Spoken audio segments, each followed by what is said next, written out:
Alas 7 pa pala ng umaga ang flight.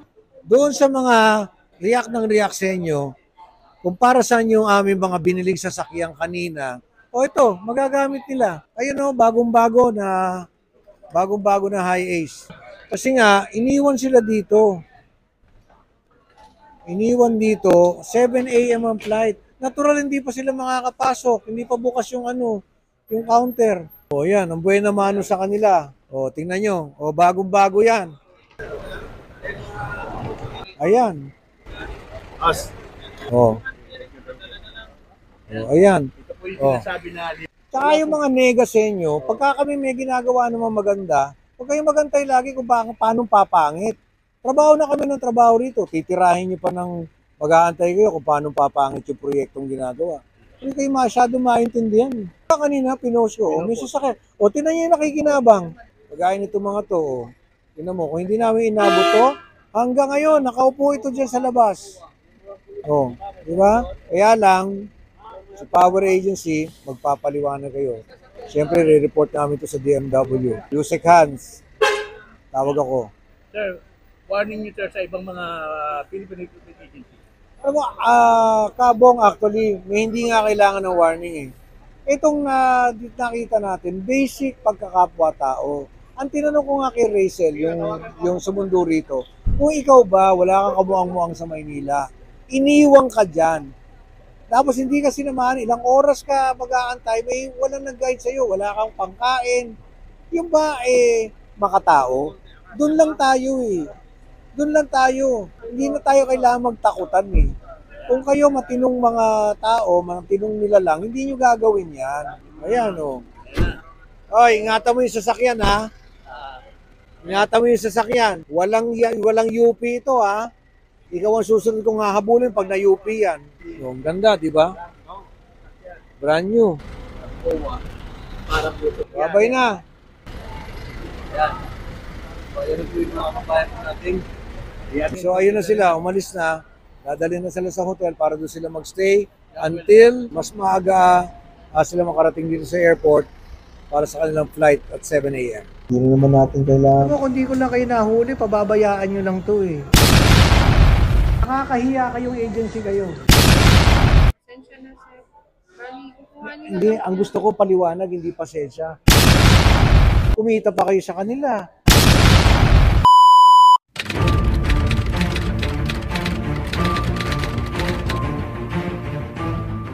Alam mo, kung di ko lang kayo nahuli, pababayaan nyo lang to eh. Uto-uto naman to mga to, pinag-t-shirt nyo pa ng terno-terno. Nakaupo dun sa labas, mukhang mga tanga dun. Tama ba naman pagtrato ng ano yan? Kumita na kayo rito eh. Nakakahiya kayong agency kayo.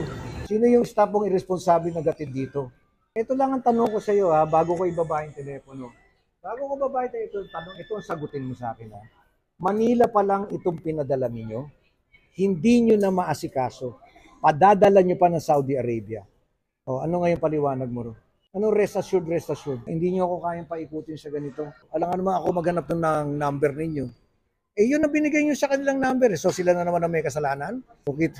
Out of coverage, out of coverage. Ay, naku, puro kayo alibay. Tapos, nung nalaman nyo na ako nakausap, natataranta kayo, tawag kayo ng tawag sa kanila.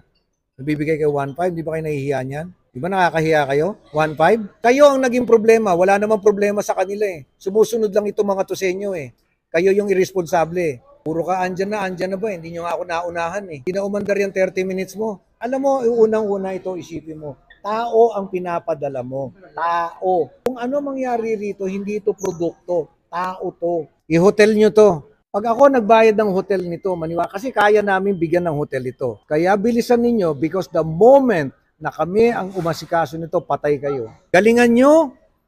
Gano'ng katagal na ba itong agency nyo? Matagal na pala, ito lang hindi nyo makaya. Wala naman kayong kakwenta-kwenta. But I will wait for an explanation. Otherwise, sinasabi ko sa inyo, you will be in big trouble. Ang sinasabi ko, ginagawa ko. O ikaw, ano, di ba tama ako? Kanina ko pa kayo sinasabihan eh. Sabi ko, kung ready kayo dyan, tingnan mo yung agency ninyo. Ito pala sa Maynila, hindi na kayo kayang panagutan. Kung nalakas ang loob dito mga...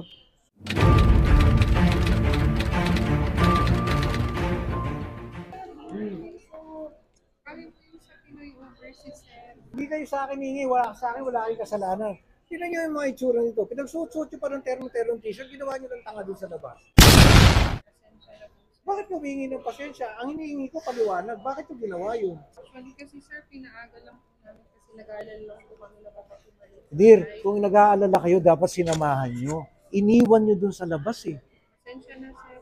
Bali, kukuhanin na Hindi, lang ang po gusto ko paliwanag, hindi pasensya. Bakit nyo ginawa yun? Alam ko na yung pasensya, bakit nyo nga ginawa yun? Ngayon, tatanungin kita, sa'yo ko gawin yun. Pasensya na po. Hindi, sagutin mo, sa'yo ko gawin yun. Ikaw galing, ito nga galing Isabela, kung saan yung nadampot na probinsya. Wala namang kamalay-malay, iniwan nyo doon.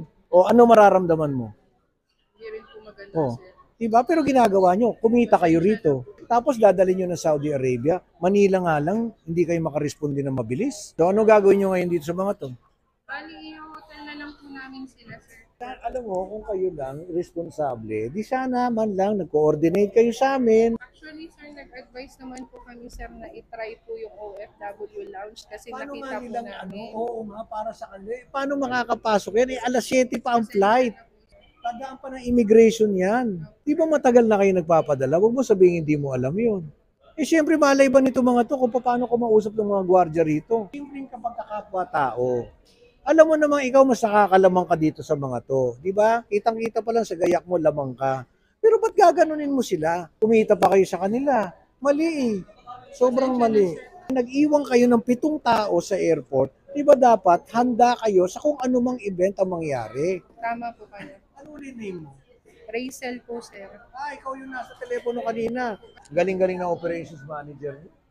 Pasensya na sir. Ito lang, pitong ano lang, hindi na ma-handle. Kung ito hindi ko nakita, hindi namin nakita to, ano nangyari dyan? Hindi pasensya. Ano ba naman nakipag-coordinate kayo na naihatid natin doon, pinapakain namin doon, kahit maghihila tayo mga yan doon, okay lang. Eh, iniwan nyo sa labas para mga tutang reject. Asan na sasakyan nyo? Mag-grab na lang po kami sir. Asan yung mga van natin? Pakuha ka ng isa. Mag-grab na lang kami sir. Nakakahiya, di ba? Sinasagot